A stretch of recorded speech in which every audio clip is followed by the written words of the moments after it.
Nous le disons en titre à l'entame de cette édition que c'est une actualité qui brûle, qui brûle. La toile est enflammée carrément, c'est enflammé. L'affaire Martinez-Zogo, Jean-Pierre Amourou Belinga est entendue. Et on le disait derrière, l'homme d'affaires a été interpellé chez lui dans le cadre de l'enquête menée par la commission mixte police-gendarmerie, une commission mise sur pied par le chef de l'État lui-même. La suite d'une scène à rebondissement que nous vous rapportons sur nos antennes depuis plusieurs jours déjà. On fait le point avec vous, Moïse, bonjour. Bonjour Alphonse, bonjour à tous. On s'est séparé hier sur l'arrestation du patron du groupe L'Anecdote. Qu'en est-il aujourd'hui? Quelles sont les dernières informations? Les dernières informations, celles qui viennent de tomber, c'est effectivement que Jean-Pierre Amougou Belinga, aux côtés de ses deux compères, ont passé la nuit au secrétariat d'État à la Défense. La première nuit de Jean-Pierre Amougou Belinga au secrétariat d'État à la Défense. Il est entendu depuis hier pour des faits qui auraient un lien avec l'affaire Martinez-Zogo.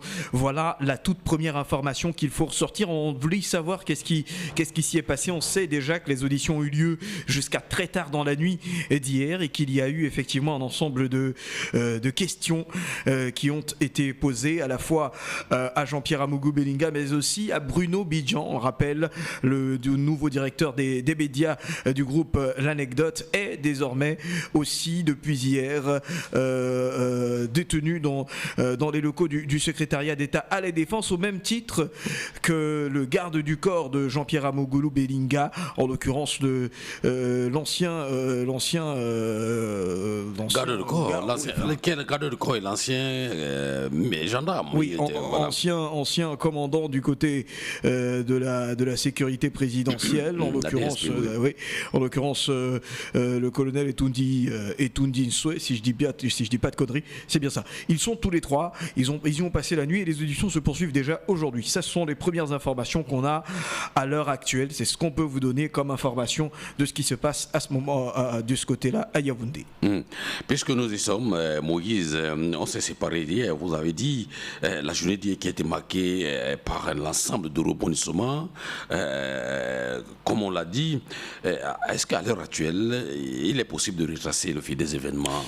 Oui, presque. En tout cas, de manière un petit peu plus... en tout cas, les fils se mettent de plus en plus dans les guides pour essayer d'avoir un vrai conducteur de ce qu'a été la journée d'hier. Déjà, il faudrait savoir qu'elle a débuté aux alentours de 6h du matin. L'information a commencé à circuler et les journalistes et toutes les personnes se sont déployés du côté de Yaoundé, du côté du complexe Beyak, pour ceux qui connaissent le domicile de Jean-Pierre Amougou Belinga en l'occurrence.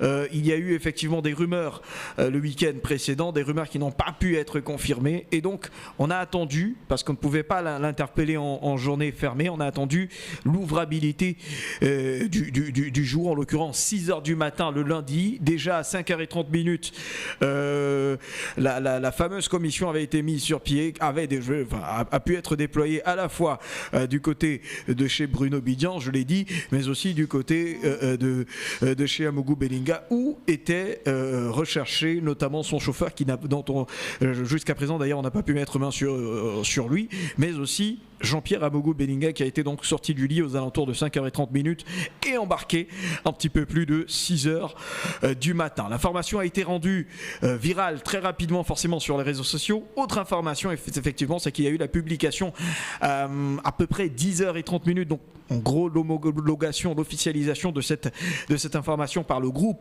de médias de Jean-Pierre Amougou Belinga, en l'occurrence le groupe L'Anecdote, qui a pondu un communiqué pour donner effectivement ce qu'il en était. Et après, un ensemble d'événements se sont succédés. Alors, il y a eu beaucoup d'informations qui relayaient déjà le fait que Jean-Pierre Amougou, la famille, aurait été interpellée. Je rappelle que les 3 personnes interpellées, c'est celles qu'on a citées tout à l'heure, en l'occurrence Jean-Pierre Amougou Belinga, Bruno Bidjan et monsieur Etundi Nsoué. Les 3 personnes sont celles-là. Il y a eu des tentatives de perquisition. Ça, c'est ce qu'on peut vous confirmer. En tout cas, d'intrusion dans les différents dans des locaux utilisés par Jean-Pierre Amougou Belinga, en l'occurrence l'immeuble Ecan, siège notamment de Vision Finance. Il y a eu des tentatives d'intrusion dans la maison. Intrusion, ça dépend de la position qu'on adopte. Mais des tentatives je ne vais pas utiliser le mot perquisition parce que j'ai pas des preuves de perquisition. Non, je confirme l'information de perquisition parce que hier, au moment où nous tous on était en train de discuter, il y a les reporters, nos confrères de Radio Kino, ça il faut le citer, qui étaient sur les lieux et ont dit que quand on a annoncé qu'on avait arrêté la fille d'Amougou Belinga, c'était justement plutôt une fausse alerte, mais qui était dû du fait que la fille ne voulait pas que les gendarmes et les militaires qui sont venus perquisitionner le fassent sans la présence de l'avocat Maître Tchunga.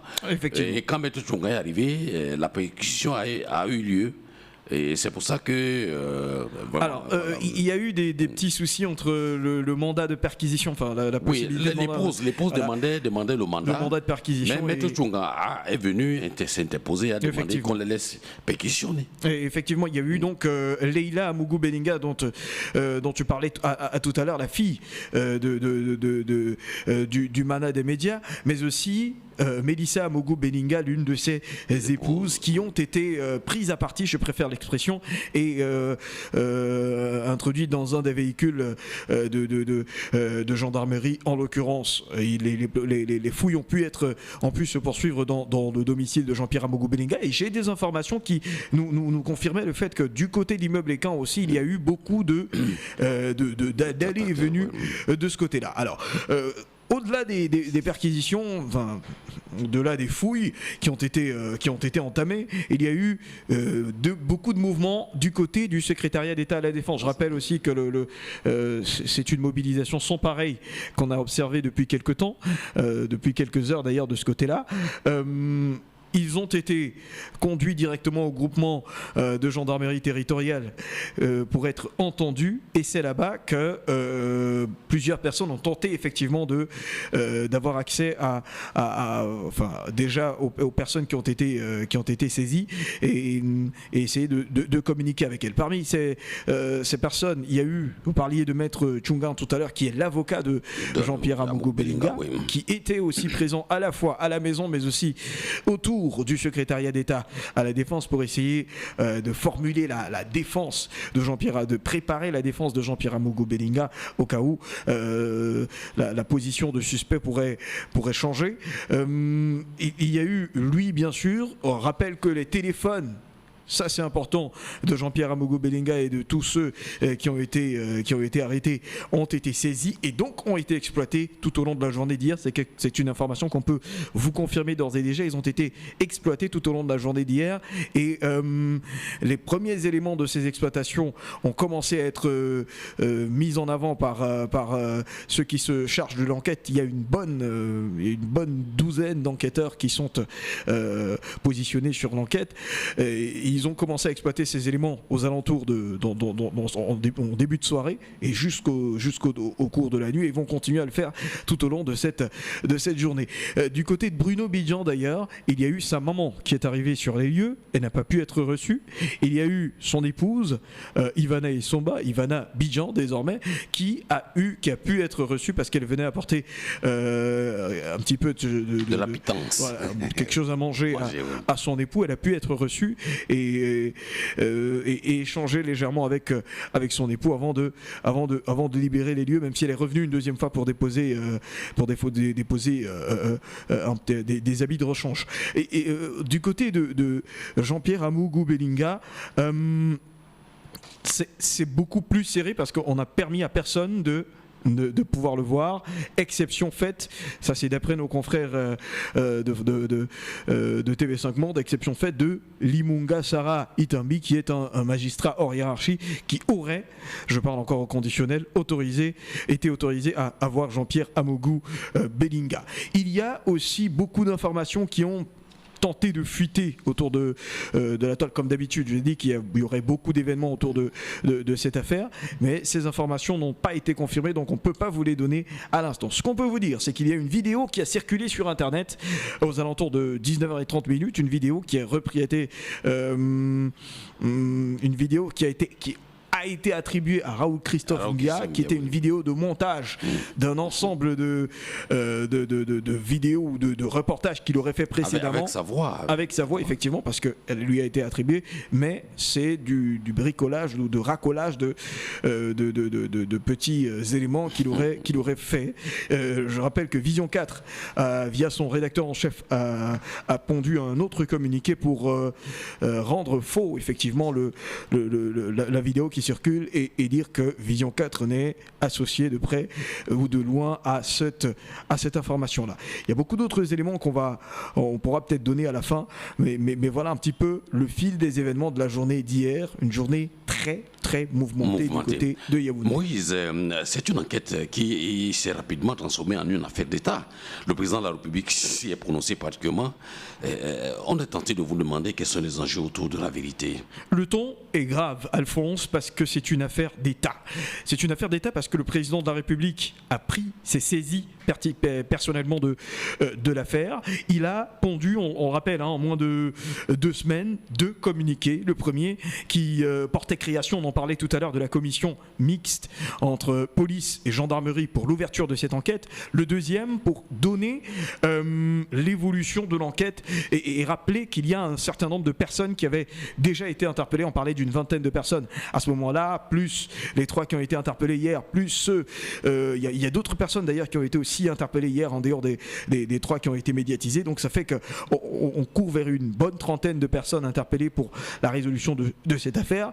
Mais le ton qu'il a employé est un ton grave quand on sait que la recherche de solution de cette information, en tout cas de cette enquête, vaut pour la stabilité de la population, pour rassurer les Camerounais, pour leur dire que vous n'êtes pas dans un état où n'importe qui peut faire n'importe quoi, vaut aussi pour rassurer l'extérieur, parce que on rappelle qu'il y a des enjeux économiques autour du Cameroun. De manière générale, il faut investir au Cameroun. On a un plan d'émergence en 2035 et il y a des investisseurs étrangers qui viendraient au Cameroun pour investir dans ce Cameroun-là. On ne peut pas investir dans un pays où le bilan Reporters sans frontières, par exemple, est lourd et dans un pays où il y a de l'instabilité, de l'insécurité. Et c'est le message que l'on transmettrait si on ne résout pas cette affaire à l'extérieur. Et donc oui, il a voulu rassurer les populations, il a voulu transmettre ce message à l'étranger et aussi dire que le Cameroun est un pays où on ne peut pas faire n'importe quoi sans être puni, et rappeler aussi que le chef de l'État, il est quand même bien présent, qu'il nous écoute quand même. C'est pas, quelqu'un parlait des silences présidentiels, mais c'est aussi l'occasion de rappeler que oui, le chef de l'État ou le chef de l'État peut décider de se saisir personnellement d'une affaire et d'essayer de montrer qu'il est le patron, qu'il gouverne son pays toujours et qu'il est à la tête de cette nation du Cameroun. Voilà. Et puisqu'on est dans les perspectives et dans les perspectives, dans les projections, à quoi devons-nous attendre? On va s'attendre à 48-72 heures qui seront encore plus mouvementées, je pense, d'après ce qu'on a des premiers signes qu'on reçoit depuis.